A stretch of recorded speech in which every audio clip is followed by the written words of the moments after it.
वर्ष 2005 एक जुगान्तकारी पदक्षेप नहीं देशर पार्लियामेंट सरकार बा प्रशासन आईन सभा तथा विचार विभाग जनसाधारण निजर आवश्यक तथ्यावली पाइबार वैधानिक अधिकार को स्वीकृति देवाई प्रणीत है बहु प्रतीक्षित सूचना अधिकार आईन।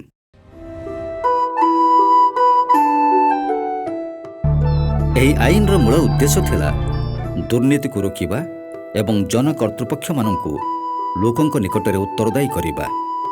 ଯେତେବେଳେ ଭାରତବର୍ଷରେ ତଥା ପୃଥିବୀରେ ବିପଦର କାରଣ ହେଲା ସନ୍ତ୍ରାସବାଦ କିମ୍ବା ଦୁର୍ନୀତି, ଏହି ଦୁଇଟି ଜିନିଷ ବିଭିନ୍ନ ରାଜ୍ୟର ପ୍ରଗତିକି ଅଟକାଇ ଦେଲା। ଚିନ୍ତାନାୟକ ମାନେ ଚିନ୍ତା କଲେ ସନ୍ତ୍ରାସବାଦକୁ କେଉଁ ଭାବରେ ଲୋପ କରାଯାଇପାରିବ, राज्य बा देशर दुर्नीति कौ भाव में दूर हो पार से आवश्यकता उपलब्धि करी दुर्नीति की दूर कर राष्ट्र गोटे उत्तम राष्ट्र और प्रथम राष्ट्र पृथ्वी हो पार चिंता करी चिंतानायक मैंने मत मारते। तेणु स्वाधीनता पाई 47 मसीह 2005 मसीहा पर्यंत यही राइट टू इनफॉरमेशन आईन आसी ना। यही आईन बल उभय केन्द्र और राज्य स्तर में थिबा समस्त जनकर्तृपक्ष निजे स्वयंचालित हुए निजर संगठन आय व्यय कार्यशैली और दायित्वावली संबंध में अत्यावश्यक सूचनावली को विभिन्न माध्यम प्रकाश करने सहित जेकोसी नागरिक आवेदन करने मात्रे तांको निर्दिष्ट समयसीमा भितर सूचना जोगाई देवाई उत्तरदायी रहिले। समस्त राज्य मानकरे एही आईन लागू करागला। भारतर समस्त बुद्धिजीवी और शुभचिंतक माने यहाको स्वागत करथिले, किंतु यही आईन से ही सबु जनकर्तृपक्ष मानक मुंड व्यथार कारण है जो माने कि निजे विभिन्न प्रकार दुर्नीति और बेआईन कार्य लिप्त थिले एवं ताहा पदारे प्रकाश पाऊ बोली चाहूनुथिले। ओडिशा रे जेतल देखागला सूचना अधिकार आईन जो प्रणयन करागला आम देखिलु जे राज्य सरकार जो तार नियमावली जो कले जो रूल्स कले 2005 मसीह एवं 2006 मसीह कि अमेंडमेंट करागला संशोधन करा जाय रूल्स आसला तो अनेक व्यतिक्रम थिला। केंद्रीय सूचना अधिकार आईन को आम राज्य रे मूलरू विपथगामी करिवार एक असाधु उद्देश्य रखी ओडिशा सरकार लागू कले राज्य सूचना अधिकार नियमावली 2005। सूचना मागिबा पई केंद्र बा अन्य कौनसी राज्य बाध्यतामूलक फर्मर व्यवस्था करि नथिबा बेले ओडिशा नियमावली रे एक 11 स्तंभ विशिष्ट जटिल दरखास्त फर्म लागू करिसंती। पुणी दरखास्तकारीर व्यक्तिगत परिचय गोपन रखाजिवो बोली मूल आईन कहिथिबा बेले ओडिशा रे जणे दरखास्तकारी को पिता किंबा स्वामी और स्थायी ठिकणा सूचीवा सहित परिचय पत्रर नकल देवाकू पड़ुछि, जहा फଳରେ सूचना पाई जणे आवेदनकारी संगे संगे चिन्हा पड़ुछि एवं विभिन्न आक्रमणर शिकार हेउछि। केंद्र सरकार जो प्रथम जो मूल आईन थिला सेतिरे फास्ट अपील और सेकेंड अपील रे कौनसी फीजर व्यवस्था नहीं, किंतु राज्य सरकार सूचना आईन को बर्बाद करने सूचना कर्मी मानक गोटे धोखा देवाई जो व्यवस्था कर प्रथम अपील और द्वितीय अपील रे प्रथम अपील 20 टंका और द्वितीय अपील 25 टंकार जो नॉन जुडिशियल स्टाम्प बा कोर्ट फी रखिंट सेटा एकदम बेआईन एवं गोटे अगणतांत्रिक। बीपीएल जो माने लोक थे आवेदन पत्र आवेदनकारी थे कौन महसूल लगे कथा न कौन फी लगे कथा न कौन खर्च लगे कथा न सेटा एक्ट रे प्रंजल भाव में कराई किंतु सूचना अधिकार कमिशन गोटे ऑर्डर कले जे नाई बीपीएल कैटेगरी हेले भी से खर्च दवाक पड़ो जो विरुद्ध रे आमर सदस्य मैंने जाइए हाईकोर्ट को माननीय हाईकोर्ट स्थिर करदे क्लीयर करदे जे कौन बीपीएल कैटेगरी लोक प्रति कौन प्रकार अर्थता को सरकार मागी पारे। 2005 मसीह जो सूचना अधिकार आईन कार्यकारी कराला राज्य सरकार ओडिशा सूचना अधिकार नियमावली प्रणयन करी ए माध्यम सूचना अधिकार आईन को कार्यकारी करने आरंभ कले, किंतु आम देखिलु जिते आम कैंपेन आरंभ कलु लोक मानू जनसाधारण को सूचना अधिकार आईन संपर्क सचेतन करने एवं जो ओडिशा सूचना अधिकार नियमावली आम देखिलु ये नियमावली जो करागला सरकार कले वास्तव में सूचना अधिकार आईन को कार्यकारी करने नुहे बर ये आईन को खत्म करदेव ये आईन को हत्या करने ये विधिविध सुकल्पित चक्रांत राज्य सरकार कले। किभली आमर विचार विभाग सूचना अधिकार आईन अनुजाई निजक स्वच्छ एवं उत्तरदायी कर एकथा सत Odisha high court chief justice Odisha high court सूचना अधिकार नियमावली 2005 प्रणयन करिसंती किंतु एही नियमावली एभली दुर्बोध्य दुसाध्य होईछि जाफल एबे भी जड़े व्यक्ति सुधा हाईकोर्ट किंबा कौन तल कोर्ट को सूचना अधिकार पाई दरखास्त करवा एवं सूचना पाइबार नजिर नहीं। तेणु ओडिशा हाईकोर्ट सूचना अधिकार नियमावली 2005 को संशोधन करी जेमती सुप्रीम कोर्ट उपयुक्त नियमावली प्रणयन करिसंती सेमती ओडिशा हाईकोर्ट मध्य करबा कथा। ଏହି ସବୁ ଆଇନ ବହିର୍ଭୂତ ଓ ଜନବିରୋଧୀ ରାଜ୍ୟ ସୂଚନା ଅଧିକାର ନିୟମାବଳୀକୁ ହଟାଇବା ଉଦ୍ଦେଶ୍ୟରେ କେତେକ ସାମାଜିକ କର୍ମୀଙ୍କ ପ୍ରୟାସରେ 2005ରେ ଗଢ଼ି ଉଠେ ଓଡ଼ିଶା ସୂଚନା ଅଧିକାର ଅଭିଯାନ। ଧୀରେ ଧୀରେ ଏହି ଅଭିଯାନରେ ଅନେକ ବ୍ୟକ୍ତି ସାମିଲ ହେଲେ ଏବଂ ଏହାର କଳେବର ବଢ଼ି ବଢ଼ି ଚାଲିଲା। ଶେଷରେ ଏହା ଏକ ପୂର୍ଣ୍ଣାଙ୍ଗ ଅନୁଷ୍ଠାନରେ ପରିଣତ ହେଲା।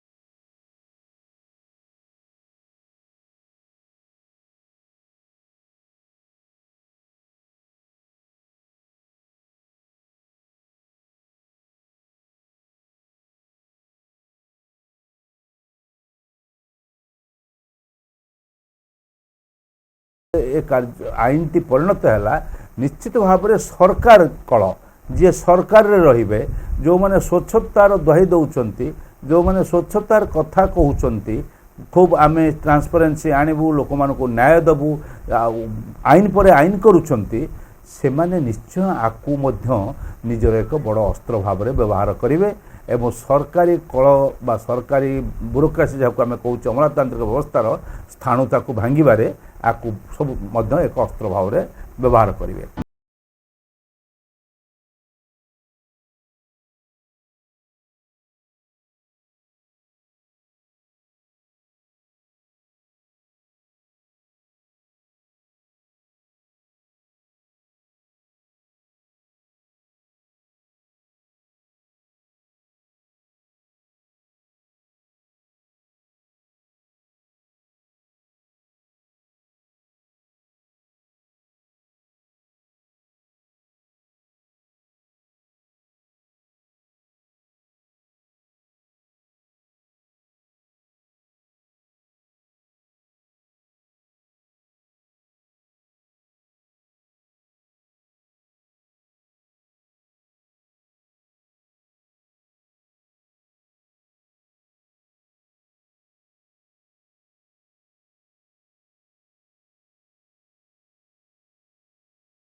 ସବୁଠାରୁ ଚିନ୍ତାଜନକ ବିଷୟ ହେଲା ସରକାରୀ ଦୁର୍ନୀତି ଏବଂ ଆର୍ଥିକ ବିଶୃଙ୍ଖଳା ଯୋଗୁଁ ରାଜ୍ୟବାସୀଙ୍କ ମୁଣ୍ଡରେ ବର୍ତ୍ତମାନ ସରକାର 78,000 କୋଟି ଟଙ୍କାର ଋଣ ଲଦି ଦେଇଛନ୍ତି।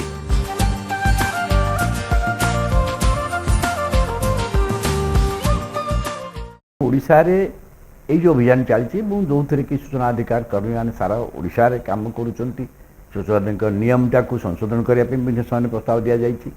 କିନ୍ତୁ ତଥାପି ଯାହା ବ୍ୟବସ୍ଥା ଅଛି ତାହା ଭିତରେ କିପରି ଭାବରେ ଶାସନର ବିଭିନ୍ନ ସ୍ତରରେ, ପ୍ରଶାସନ ବିଭିନ୍ନ ସ୍ତରରେ, ରାଜନୀତିର ବିଭିନ୍ନ ସ୍ତରରେ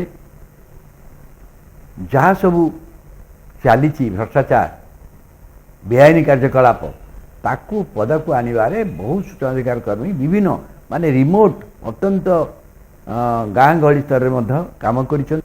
ଚାଷରେ ଯେଉଁ ସ୍କିମ୍ ରେ କେନ୍ଦ୍ରୀୟ ସ୍କିମ୍ ଯଦିଓ ସିଏ ଚାଷୀମାନଙ୍କୁ ଦିଆହେଉଥିଲା, ଯେଉଁ କାମ ହେଉଥିଲା ସେଥିରେ ଦେଖାଗଲା କ'ଣ ନା ଯେଉଁ ସ୍କିମ୍ରେ ଯେଉଁମାନଙ୍କୁ ଚାଷୀମାନଙ୍କ ପାଇଁ ଯେଉଁ ଆସୁଛି କିପରି ଭାବରେ ସେ କାର୍ଯ୍ୟରେ ହେଇଛି ପ୍ରିୟାପ୍ରୀତି ତୋଷଣ ଏବଂ ଭ୍ରଷ୍ଟାଚାର, ସେ ସଂକ୍ରାନ୍ତରେ ନିର୍ଦ୍ଦିଷ୍ଟ ତଥ୍ୟ ଭିତ୍ତିକ ଯେତେବେଳେ ସେ ଲୋକ ମାଗିକି ଆଣିଲା ସେସବୁ ତାପରେ ଆକ୍ରମଣ ହେଲା।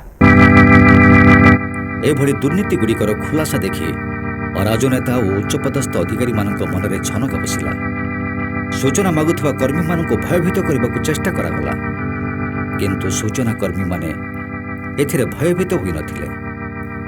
ଅନେକ ସ୍ଥାନରେ ଏମାନଙ୍କୁ ବିଭିନ୍ନ ମିଥ୍ୟା କେସ୍ରେ ମଧ୍ୟ ଫସାଇ ଦିଆଗଲା। ମୁଁ ଏକ ସୂଚନା ଅଧିକାର କର୍ମୀ ରୂପେ ଢେଙ୍କାନାଳ ଜିଲ୍ଲାରେ ଯେତେ ସବୁ କରପ୍ସନ୍ ହେଇଛି, ଦୁର୍ନୀତି ହୋଇଛି ତା ବିରୁଦ୍ଧରେ ଆମେ ସ୍ୱର ଉତ୍ତୋଳନ କରୁଛୁ ଏବଂ କରୁଥିଲୁ ମଧ୍ୟ।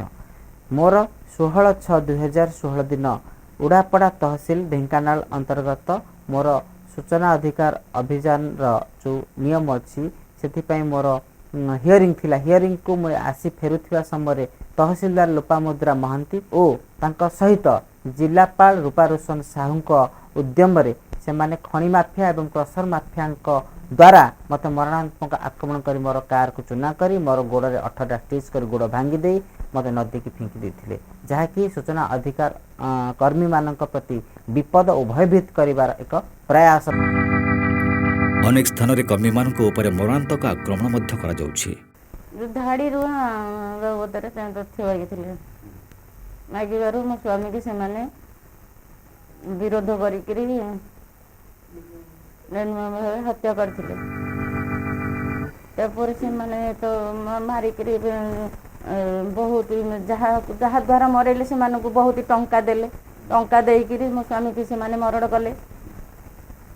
ତାପରେ ସେମାନେ ଏପର୍ଯ୍ୟନ୍ତ ହେଲେ ବି ମୁଁ ଥାନାରେ ତାଙ୍କ ନାଁରେ ଏତଲା ଦେଲି, ସେମାନେ ବି ଧରା ହେଲେନି, ପୋଲିସ ଧରିଲେନି, ଏପର୍ଯ୍ୟନ୍ତ ହେଲେ ତାଙ୍କୁ ମୋତେ ବି କିଛି ନ୍ୟାୟ ଦେଲେନି। ସମ୍ପୃକ୍ତ ଅଛନ୍ତି ସେ ବିଷୟରେ ଲୋକ ରିଲେସନକୁ ଆସିବ ନା କାର୍ତ୍ତିଆ ପାଣି ଜେଲରେ ନାହିଁ, ଜେଲରୁ ଫେରିଥିଲା।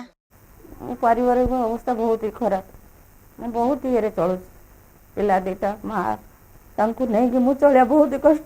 ଯେଉଁ କାର୍ଯ୍ୟକ୍ରମ ରହିଛି ତାଙ୍କର ଯେଉଁ ଆକ୍ଟିଭିଟି ଯୋଗୁଁ ସେମାନେ ବିଭିନ୍ନ ସମୟରେ ସରକାରୀ ଅଧିକାରୀମାନଙ୍କର ଆକ୍ରୋଶର ଶିକାର ହେଉଛନ୍ତି, ପୋଲିସର ଆକ୍ରୋଶର ଶିକାର ହେଉଛନ୍ତି ଏବଂ ପୋଲିସ ଆଉ ସରକାରୀ କର୍ମଚାରୀ ଏବଂ ପଲିଟିସିଆନମାନଙ୍କ ଯେଉଁ ନେକ୍ସସ୍ ରହିଛି ତାଦ୍ୱାରା ବେଶୀ ପ୍ରଭାବିତ ହେଉଛନ୍ତି ଆର୍ଟିଆଇ କର୍ମୀମାନେ। ତାର ବିଭିନ୍ନ ସମୟରେ ଏହି ଘଟଣାରେ ସ୍ପଷ୍ଟ ହୋଇଛି। ଓଡ଼ିଶାରେ ପ୍ରାୟ 2 ବର୍ଷ ଭିତରେ 50ରୁ ଅଧିକ କର୍ମୀଙ୍କ ଉପରେ ଆଟାକ୍ ହେଇଛି, ତାଙ୍କୁ ଅନେକ ଜାଗାରେ ଅପଙ୍ଗ ମଧ୍ୟ ହୋଇଯାଉଛନ୍ତି, ସେମାନଙ୍କ ପରିବାରକୁ ମଧ୍ୟ ସହାୟକ ହେଇନାହାନ୍ତି। ଏହିସବୁ ପରିସ୍ଥିତିରେ ସେମାନଙ୍କ ମାନବିକ ଅଧିକାର ଉଲ୍ଲଂଘନ ହେଉଛି ଏବଂ ତାକୁ ନେଇ ଆମେ ଯେଉଁ ବିଭିନ୍ନ ସମୟରେ ଦାବି କରି ଆସୁଛୁ ଯେ ମାନବାଧିକାର କର୍ମୀମାନଙ୍କ ପାଇଁ ଗୋଟେ ସ୍ୱତନ୍ତ୍ର ଆଇନ ବା ହୁଇସିଲ୍ ବ୍ଲୋଅର୍ ପ୍ରୋଟେକ୍ସନ୍ ଆକ୍ଟକୁ ଲାଗୁ କରିବାକୁ ତାହା ସରକାର ଏପର୍ଯ୍ୟନ୍ତ କରିନାହାନ୍ତି। ବିଭିନ୍ନ କ୍ଷେତ୍ରରେ ବିଭାଗୀୟ ଅଧିକାରୀମାନେ ସୂଚନା ନ ଦେବା ଦ୍ୱାରା ମାମଲାଗୁଡ଼ିକ ସୂଚନା କମିଶନରଙ୍କ ପାଖକୁ ଗଲା।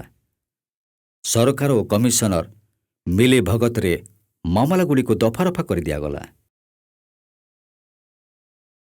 ସୂଚନା କମିଶନ ଦିନକୁ ଦିନ ଦେଖାଗଲା ସରକାରଙ୍କର ଦଲାଲି ସଂସ୍ଥା ଭାବରେ କାମ କଲେ। ବରଂ ଲୋକଙ୍କୁ ନ୍ୟାୟ ଦେବା ପ୍ରଦାନ କରିବା କଥା, କିଭଳି ଭାବରେ ଦୁର୍ନୀତି ଅଧିକାରୀଙ୍କୁ ସୁରକ୍ଷା ଦେବା ଏବଂ ସରକାରଙ୍କର ବୋକ୍ଚାଭୁଆ ଭାବରେ କାମ କରିବା, ଆମେ ସେଇଟା ଆମ ନୋଟିସ୍କି ଆସିଲା। ତା ବିରୁଦ୍ଧରେ ଆମେ ବାରମ୍ବାର ଅଭିଯୋଗ କରିବା, ଦାବି କରିବା, ଆନ୍ଦୋଳନ କରିବା, ରାଜ୍ୟପାଳଙ୍କୁ ଦାବିପତ୍ର ଦେବା, ଏହି କାର୍ଯ୍ୟ ମଧ୍ୟ ବି ଆମେ ଅବ୍ୟାହତ ରଖିଲୁ, ଯାହାକି ଏବେ ବି ମଧ୍ୟ ବି ଆମେ ଚାଲିଛୁ। ତେଣୁ ସୂଚନା କମିଶନ ଯଦି ଭଲ ଭାବରେ କାମ କରିଥାନ୍ତା, ଯେ ସୂଚନା ଅଧିକାର ଆଇନ ଆହୁରି କ୍ରିୟାଶୀଳ ହୋଇପାରିଥାନ୍ତା, କିନ୍ତୁ ଆମର ହୋଇପାରିଲା ନାହିଁ। ପୂର୍ବତନ ଚିଫ୍ କମିଶନର ଡିଏନ୍ ପାଢ଼ୀ ଓ ସମାଜସେବୀ ତଥା ସୂଚନା କମିଶନର ଜଗଦାନନ୍ଦଙ୍କ ଭୂମିକାକୁ ଦେଖିଲେ ଆଶ୍ଚର୍ଯ୍ୟ ଲାଗେ। ଏହି ବ୍ୟକ୍ତିମାନେ କମିଶନର ଥିଲାବେଳେ ସୂଚନା ଅଧିକାର କର୍ମୀମାନଙ୍କ ନାମରେ ମାନହାନି ମକଦ୍ଦମା କରିବାକୁ ମଧ୍ୟ ପଛେଇ ନଥିଲେ।